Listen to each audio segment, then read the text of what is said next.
Many Republicans and other people have criticized President Obama's Recovery Act of 2009 as a failure. They point to the very slow recovery we have had since the Great Recession of 2007, 2008. Now, in response, the Council of Economic Advisors of President Obama has just released a study of the effects of the Recovery Act. According to this study, the Recovery Act was actually an amazing success. It increased jobs by 6 million.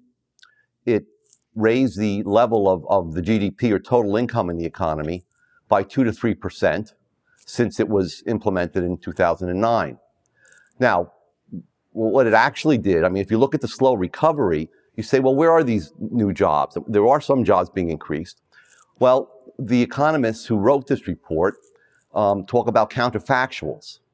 That is to say, what they're saying is that, well, without that Recovery Act, we would have had 6 million fewer jobs created, and we would have had 2 to 3% less total income in the economy. But how can they prove this? Well, they use something called the multiplier. Now, this is a bit of Keynesian magic in which $1 of government spending is supposedly supposedly has the ability to create more than $1 of total income in the economy. That's because if the government spends $1, the people who receive that money are going to save some of it, but they'll spend more of it. So in the next round, there's more of the money spent. And those people who receive the new income will in turn spend some of that on other goods and services. So the money goes round and round throughout the economy and it raises income. Now they've estimated that for every dollar spent during or as a result of the Recovery Act, $1.50 of more income, of additional income was created. So they say, well, the multiplier is 1.5. But now how can that be, really? Because all the Recovery Act did was take money from some people and give it to others. So it took money from taxpayers and it gave it to construction unions who were involved in government investment in infrastructure. Or it gave it to teachers. Or it gave it to inefficient solar panel companies that later went out of business.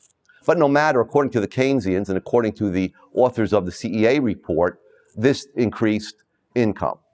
Now, what they don't tell you, and what's buried in the appendix, is that, in fact, this effect of having a greater amount of income created by each dollar of spending comes about as a result of the fact that there's been inflation.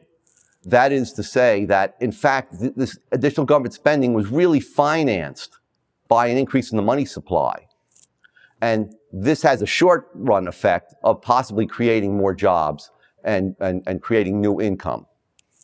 But in the long run, and many economists have studied this, ultimately what happens is that the government multiplier actually may very well be negative, which is to say that for every dollar of government spending, you might actually get $2 to $3 reduction in income in the economy. And that's because as a result of the inflation, you have distortions in the economy, and goods, labor, and so on are invested in the wrong lines of production, and eventually you have another recession. So what we can say in response to the CEA report is that this idea that the Recovery Act created income is as substantial as the idea that simply printing up $1 will create new wealth.